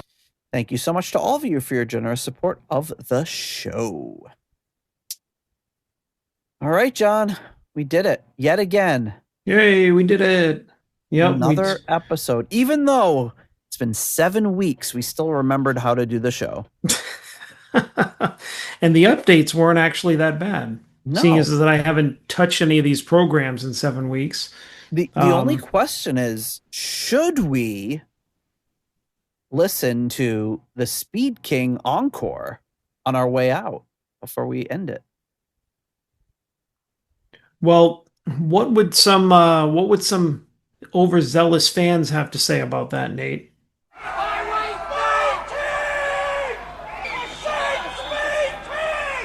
This song is from a long time ago. It was originally designed to raise a bit of perspiration.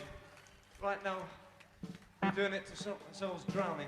It's a bunch of rock and roll numbers stuck together.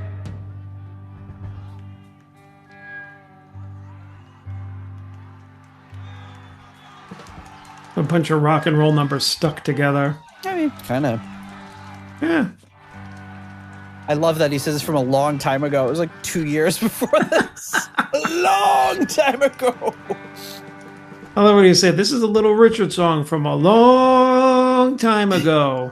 Like 10 years? That's true. But I think I don't know if he's... It's a song called Speed King. This one we're going to do.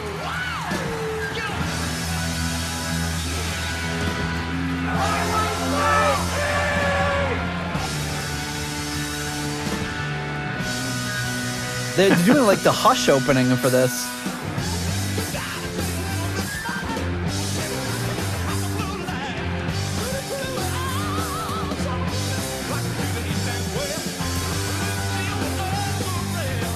Ah, see, this is great. The way that it was meant to be played. Very energetic. Yeah. But I mean, when they were still in their prime.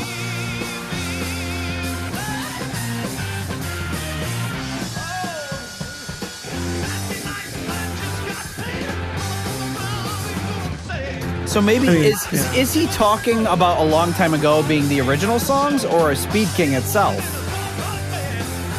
I'd like to think he was talking about Speed King because it makes it more amusing. That was 2 years ago. Well, no, he said it's a bunch of rock and roll things all pushed together. He's probably, a long time ago, he's probably talking about the influences that the song came from. But even at that point, yeah, that they weren't that old. No. This is a song from a long time ago. It's called Katy Perry Firework. It's probably older than than these songs were. I still love how you use that as like a benchmark for something that's really old. It's the most recent song I know. Oi!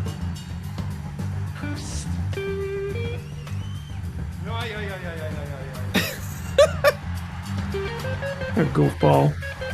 Really hear the crowd in this one. Yeah.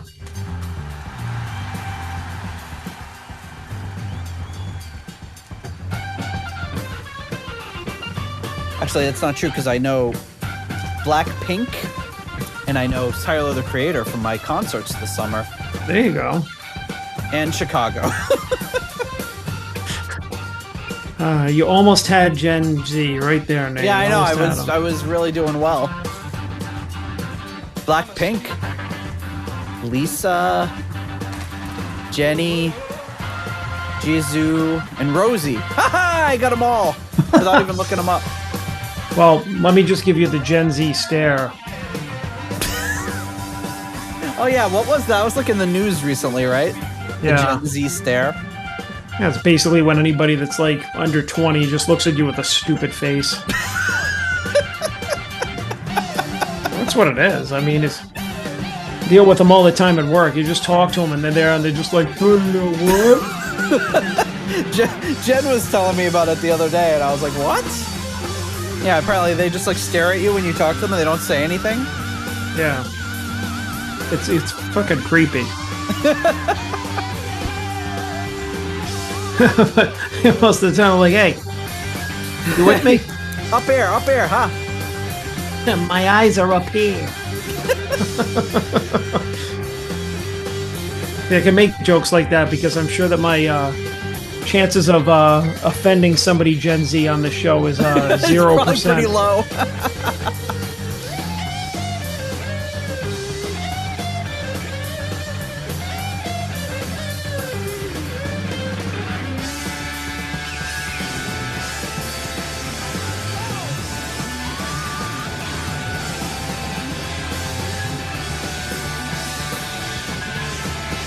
Oh, this sounds great.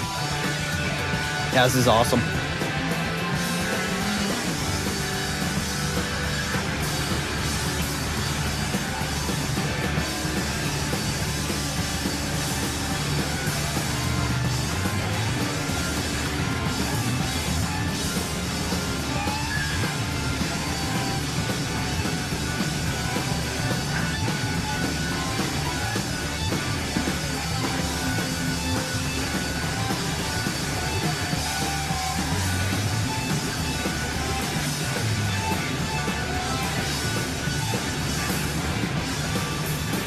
Just like to point out, there's a huge thunderstorm going on right now here. I'm glad we haven't lost power, but there's a little view of it. Yikes. Jesus, Nate. You guys get pounded out there with crazy weather, huh? It's been insane weather. At least it's not a tornado. Yet. Yeah.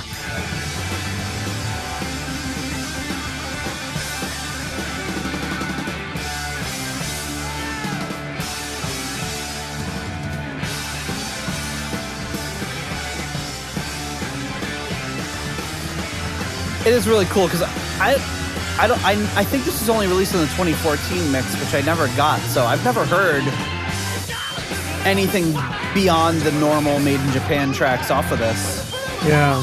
We also have Black Knight Lucille, so I'll have to check those out later.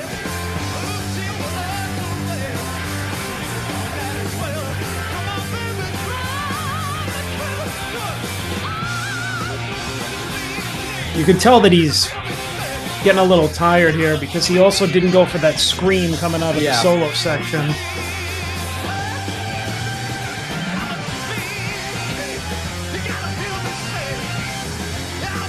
And this is from the Tokyo show, so this would have been the last thing he did after all those 3 performances. Sheesh. I'm friggin' exhausted.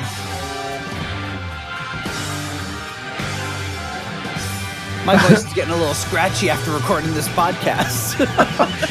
It reminds me of something that Pop said last night. Oh no. He was we were well, I don't know, I'll let it fade out. Let the band fade it out.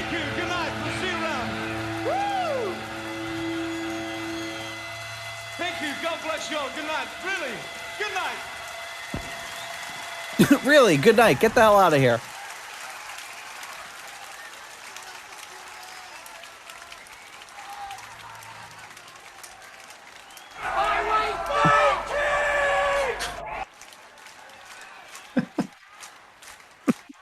I like how you just added into the mix yourself.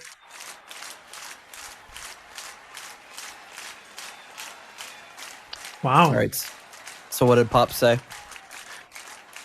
So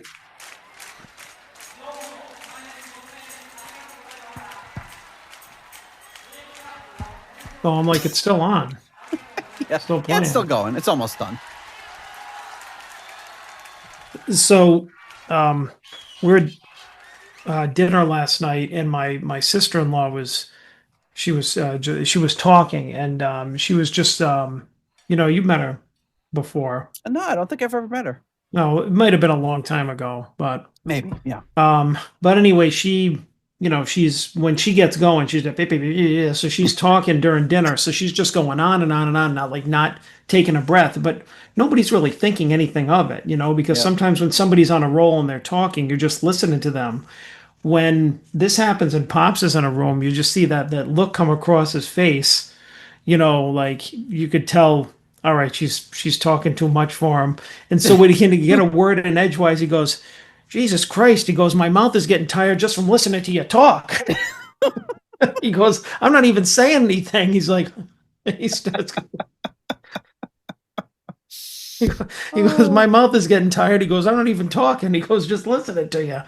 It was way funnier when it happened because, she was just talking and nobody expected it. And he just busted it out and he was like in and out, just like boom, boom, sucker punch. And then he left. That's the best way to do it. Drop the mic. All right, folks. Well, there you go. Made in Japan, re-release 50th anniversary edition, released 53 years after it was recorded, of course. But yeah, I guess John, we're back at it. So I guess I'll see you next week. I guess. We'll see.